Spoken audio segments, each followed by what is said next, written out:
Ladies and gentlemen, and console peasants, Privyet.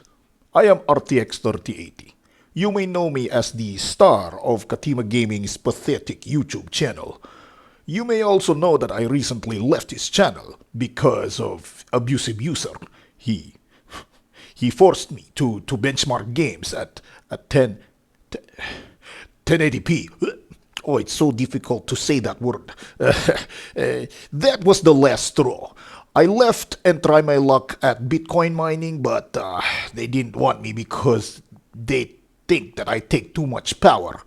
What can I say? I do have a tendency to wear people out. In any case, I know KatimaGaming will call me sooner or later, and he will beg me to come back. But I am not easily convinced. No. I will never forgive him for what he did to... Yeah. Hello, KatimaGaming. Yes, I forgive you. Yeah, please, take me back. I'll do anything. Even games at 720p, please. What? Who is this? Sony. Oh, Sony. Ohayou gozaimasu. O genki desu ka? Nani? You're informing me what? Cyberpunk is removed from PlayStation Store. And there is massive callback. And worst of all, refund? Sony? No, you are a scammer. You must be scammer. They didn't even do that to No Man's Sky. You don't know what you're talking about. CD Projekt Red is best gaming company in the world, and Cyberpunk is supposed to be best video game in the world. You are a scammer. Okay, goodbye, stupid scammer. Das vidanya. Sorry about that. Would you believe it? That scammer is informing me that Cyberpunk is removed from PlayStation Store, and there is massive callback. And worst of all, they offer refund. Sony is too greedy for refund. They didn't even do that to No Man's Sky. Game must be massive failure. But Cyberpunk is supposed to be best game in the world. There's no way that could happen. Stupid. Here we go. KatimaGaming. Yes, I am very successful with my Bitcoin mining GPU now. I make new owner a lot of money. Very rich. Oh, you want me back? Oh, come on. I've moved on with my life now, okay? You want to benchmark? Oh, we did this before. Oh, with Cyberpunk. Oh, but wait. You will run me in pathetic resolution again, right? 4K with i7 490K. But with TV? But with Raytracing ON. Okay. I'll think about it. Das badanya. Yes. I get to benchmark Cyberpunk at 4K with Raytracing ON. Yes, Cyberpunk is best game of century. No bugs, no patches. Gameplay is the best ever, and CD Projekt Red is the most honest, most reliable gaming company in the world. I'm heading back, ladies and gentlemen, and console peasants. See you around, Chumba.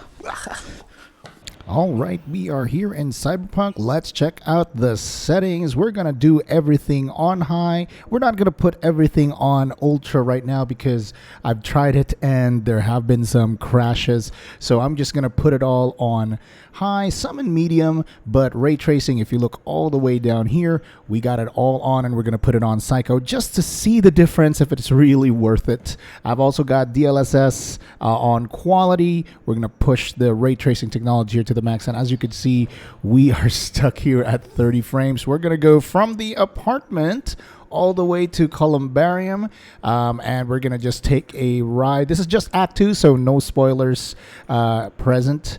And we're going to take the motorcycle all the way there. So first of all, let's go look around the apartment. As you can see, frame rate's not doing so well at 30, even though we're inside. Sorry about the glare. Okay, out of the apartment, as you can see, all of these machines really, as you can see here, look at the reflection. Ray tracing is doing its job there, and that's really one of the main features of ray tracing.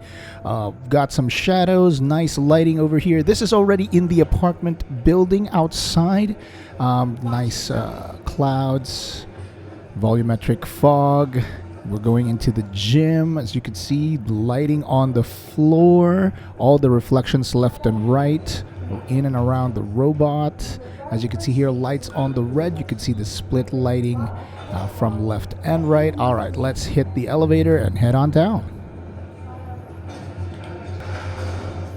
Okay, up to the first floor. As you can see, lots of lights left and right, ray tracing, lights bouncing everywhere. A little bit of a lens flare going around here. All right, let's start getting out of the entrance. More volumetric fogs. Okay, let's head down. Usual cops. This is the busiest area, actually. Whoa. What was that? That was not scripted. Where are you going? Okay, just one of the quirks here in Night City. Okay, so as you can see, frame rates. This is all with ray tracing on. We got on the bike. And then we're going to head out. Not as busy as it usually is. Oops, okay. Okay, frame rates drop into the 20s here. This is with all ray... Oh, sorry, got too excited. This is with ray tracing on. Everything onto the right. Just got to try to make my way throughout the traffic here. I hope frame rates will improve when we get out of the city. Okay, out of the city, sort of. Oh, just got to get through this traffic here. Frame rate's doing 30. As you can see, the GPU is working its butt off. 99%, just stuck there at 99, 98. And CPU not working as hard. Really, with the 3080, I would expect, you know, a little bit of a better performance here, but we're not hitting anywhere close to 60 at all, guys. Going back to dense city areas, frame rate, of course, as expected, dropping just a tad bit. Okay, we're okay. I don't like how the motorcycle works at all. You know, I have more fun driving around. Oops, sorry. What's your problem? Okay, I don't have fun driving around Night City. You know, the driving mechanics aren't as fun compared to GTA. All right, out in the roundabout. We're just about to head out of the city. As you can see, 30 frames. I haven't seen it go up any higher than that. We haven't even hit 40, even though we're about to move outside the city. Hopefully, there'll be some improved performance once we move out of the dense areas. Oh man, this motorcycle's really hard to control. Okay, we're good. Graphics are amazing, though. I'm playing this on my 4K TV. There's a little bit of a glare here. Sorry. But just wanted to... The point is, we're just trying to get the frame rates here to see. All right, we are in Columbarium. Let's get out. Performance should improve once we get in because that's the least populated area. But as you can see, graphics are really, really amazing, even at 30 frames. Okay, inside. Any improvement? Racing on at 4K. You can see the 4790K CPU isn't working so hard. Let's change it up. And let's move the ray tracing all off. We're going to move DLSS to auto and see if we can get improved performance here. Here we go. Whoa. 100 frames. Ooh, I don't like how the CPU is working here. We might get a crash. No crash. Okay, we're okay. CPU is working much harder now. And any crashes? Okay, I don't like the spike, but it looks good. It looks good. All right, let's head out into the cities. Oh my gosh, look at the frame rate. 80, guys. 80 in 4K. Oh, I think this is a crash. Was it a crash? Oh, come on. All right, we're back. This time I brought it back down to 4.4 just for stability's sake. Even at 4.4, and I'm putting all the ray tracing off and DLSS in auto, everything in 4K, graphics tweaked just a tad bit. And as you can see, frame rates really, really good here. 90 frames as we exit the Columbarium. Oh my gosh, CPU is okay. This is 4.4 stock boost for the 4790K, so it's not going to crash here. I believe it was under voltage. That's why the CPU crashed.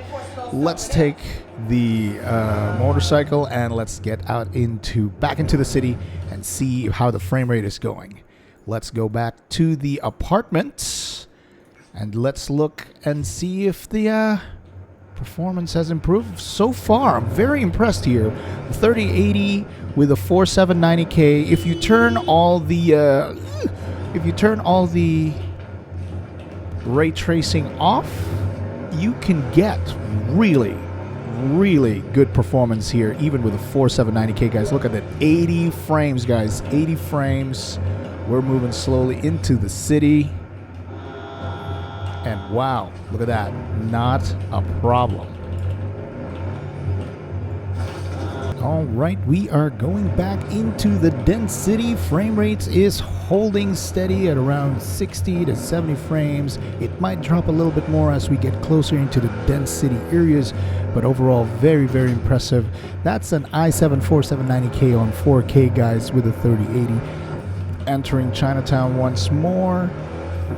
But here's where the performance might take a big hit as we enter the really dense areas. 40 frames per second, not bad. We're moving in. Gonna park the motorcycle back to the original area. And right, yeah, into the center, really dense areas here. 50 frames per second, not bad. I mean, like, look at the city, even with ray tracing completely off. I think it still looks amazing, guys. Shouldn't be a problem. Definitely ray tracing off when you're playing Cyberpunk. Oops, what's this? Is that a deja vu? Didn't that happen recently at the beginning of the video? Oh man, okay, that's a scripting problem. Come on, CD Projekt Red. Best company in the world. CD Projekt Red is best video game in the century. Sure, guys, sure. All right, then. As you can see, not a lot of reflections. Let's head to the elevator. Okay, we are out. As you can see, the red areas as we took a shot at the beginning, going into the gym. Back into it here. Nice tattoos. Great effects here. We're going to head back into the apartment. Here's where we saw the lights earlier and the reflection. As you can see, the reflection isn't really as good as when the ray tracing was off, but frame rate's holding steady. All right, let's head back to the apartment. Let's just try to get the door closed here. Okay, so yeah, there you have it. Back into the apartment with 70 frames. Night City doing okay with ray tracing off. That's it.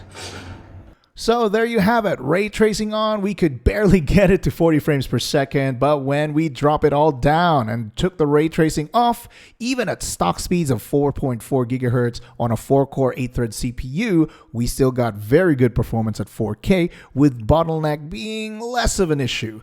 Now, I did tailor-made the game settings to the point where it no longer crashed with ray tracing on and off, but the most obvious thing that we can get out of this benchmark is ray tracing is still not what it promised to be with the 3000 series, you know? The performance hit is it's just too much to consider, or the game is just not optimized well enough with ray tracing at max. But my problem really is, we people who bought the 3000 series, we paid for ray tracing. If you bought the 2000 series as well, you paid for ray tracing. That's value added to the card. If NVIDIA could release, let's say, a non-ray tracing version of our cards, let's say a GTX 3080 instead of an RTX 3080, and drop the price down to $100 or $200, that's the one to get, okay? Overall, ray tracing, even with an old CPU paired with the RTX 3080, just didn't run very well. And with it off, though, is what makes it really impressive at 4K. Sure, there's a dip here and there, but overall, without ray tracing, the performance is great. If you can get it to 40 and 70 frames per second, that's pretty good at 4K. I am bummed out that ray tracing is not as attractive of an option as I thought it would be, but you know what? Everyone can live without it. You know, it's like chocolate. You can live without chocolate, but it's still good to know that it's in the fridge. You know? Okay, that's it for me. If you found this video helpful, please like and subscribe. It really helps our smaller channels like me out. And comment down below if you have any questions or want to share your thoughts. Thank you so much for watching, and I'll see you in our past, present, and future videos. Sawasdee krap.